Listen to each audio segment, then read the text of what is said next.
sampai 8. Ayat ini sederhana sekali, tapi saya percaya kalau kita renungkan akan dapat memberikan berkat kepada kita. Matius 7 ayat 7 sampai 8 mengatakan, mintalah maka akan diberikan kepadamu, carilah maka kamu akan mendapat, ketoklah maka pintu akan dibukakan bagimu. Karena setiap orang yang meminta menerima, dan setiap orang yang mendapat, setiap orang yang mencari mendapat, dan setiap orang yang mengetok baginya pintu dibukakan. Saya akan memulai dengan sebuah cerita yang benar-benar terjadi. Tapi ini cerita di kampungnya Pak Somini dan Amerika Serikat ya. Ada seorang yang bernama Steve Harvey. Mungkin kalau anak-anak muda tahu nama ini, dia seorang artis sekarang.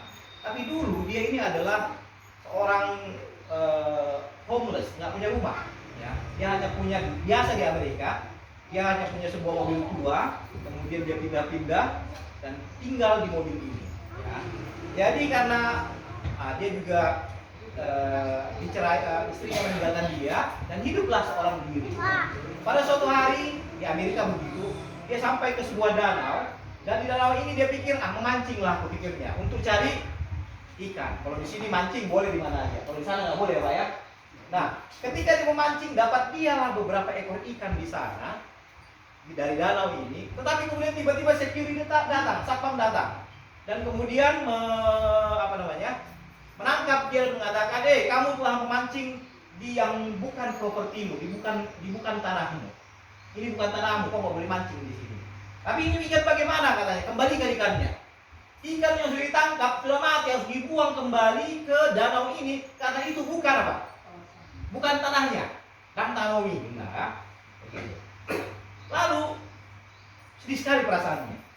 Hari itu, malam itu, sore itu ya, dia pulang ke mobilnya ini, mobil tuanya ini, yang kemudian dia merenung, aman Tuhan, ngiri maju dan mengunbon katanya. Ya. Ngara waktu dek lah sebuah warsi.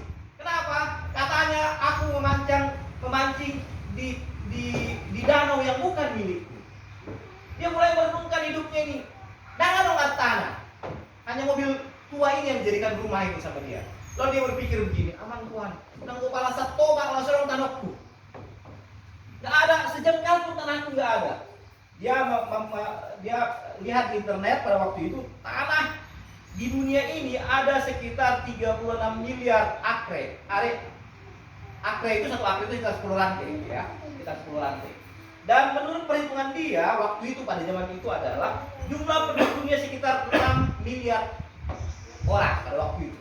Jadi dibagi-bagi dia, sebenarnya masing-masing orang itu udah punya sekitar 6 akre, 6 per orang, itu berarti sekitar 60 lantai satu orang. Hidup kalau dibagi-bagi luas ini kalau dikirakan. HP aku nang satu topan rumah. Anakku ya. Mulai dia berdoa, Tuhan, kiri maju pun. Nang satu topan Tuhan masuk rumah. Anakku HP boleh terbagi portugion paling sedikit 60 rantai per rumah. Tanokku, Allah solo, orang di sini nasional tanah, besok bilang ke pertama deh, ke pertama harus di sini udah bilang, ya. Lagi apalagi pasal bilang, bilang tanah mana? Oke. Nah kemudian malam itu dia berdoa, Tuhan, dia mengungkapkan isi hatinya dalam doa malam itu. Tolong berikan ke aku tanah, nakuran. Itulah permintaan dia malam. Dia berdoa bertelut dan mengatakan, Tuhan, hakku deh. Nakuran Tuhan ya. Berikan kepada Tuhan. Give me 5 acres of land. Ya. Nah, begitulah waktu kemudian berlalu. Sekian lama. Kehidupan mulai membawa dia ke jalan yang lebih baik. Nah, ada bakat dia marlawa. Walaupun kehidupannya nggak terlalu baik, tapi kalau dia ngomong, orang kocak orangnya, jadi dia banyak sekali. Pada suatu hari, mulai diajak dia ada TV show begitu, ya mulai berlawak di sana. Dan banyak orang yang ketawa, senang mendengar dia bicara. Begitu terus kehidupannya mulai membaik, kemudian dia menjadi pembicara, ya. Di suatu waktu, ya, dia tetap ingat doanya tadi. Tuhan, aku mau punya 60 rantai apa? Tanah. Di suatu hari dia hitung-hitunglah uangnya sudah ada sekitar 115.000 US dollar, sekitar ya 1,7 Midas mereka gitu ya. Dia selalu ingat yang kalimat yang mengatakan tadi, nggak punya tanah, nggak boleh raut kayak. Kemudian dia di sana kalau orang jual tanah itu ada agent, property agent dan ini ya akan ini. Dia pergi ke Dallas Pak Sofi, ya, ke Dallas dan di Texas ini ya. Dan di sana property agent ini kemudian membawa dia ke sebuah tanah, sebidang tanah, dan dia lihat di sana tanah ini memang bagus di tepi danau, tepat seperti impiannya itu. Jadi ditanya berapa luas tanah ini? 60 rantai. Persis seperti apa? Impian itu 6 ekor. Ya. Lalu kemudian dia pikir, boleh ada kan? Dia lusiur banyak. Ya. Dia pikir bahwa ini adalah jawaban Tuhan atas doanya. Lalu kemudian apa yang terjadi, saudara? Mulai ada negosiasi. Berapa harganya katanya? Harganya itu 250.000 US dollar. Uangnya tadi 115, harga tanah berapa? 250.000 US dollar. Nggak cukup, dicoba ditawar, dibujuk, nggak bisa. Akhirnya dia sedih dan kembali ke mobilnya dan mengatakan, Tuhan, aku telah berdoa Tuhan untuk dapat 6 ekor tanah. Dan hari ini tepat di depanku sudah ada 60 rantai tanah seperti yang kuminta. Di sini ada danau Tuhan, persis seperti yang kuminta keduakan malam hari ini. Tapi kenapa kau berikan? Katanya. Hatinya sedih. Hatinya sedih. Ketika dia kembali property agent yang teman dia ini, agen jual ini, kemudian bilang sama dia, Pak, di sana ada juga dijual tanah. Ayo kita tanya yuk, katanya kan. Nggak mau dia.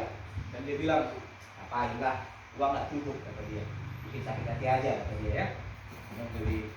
Lalu nggak apa-apa Pak, mumpung kita masih di sini, jauh-jauh kita di sini nggak apa-apa. Ayo kita lihat nggak jauh kok, katanya. Lalu kemudian mereka pergi ke tanah yang lain, tapi masih di sekitar danau ini.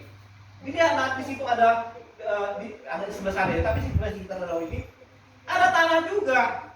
Waktu ditanya berapa luasnya, 60 ekor, 10 kali lipat dari yang tadi. 600 rantai. Nanti berapa ekor lagi? Oke lah, ya.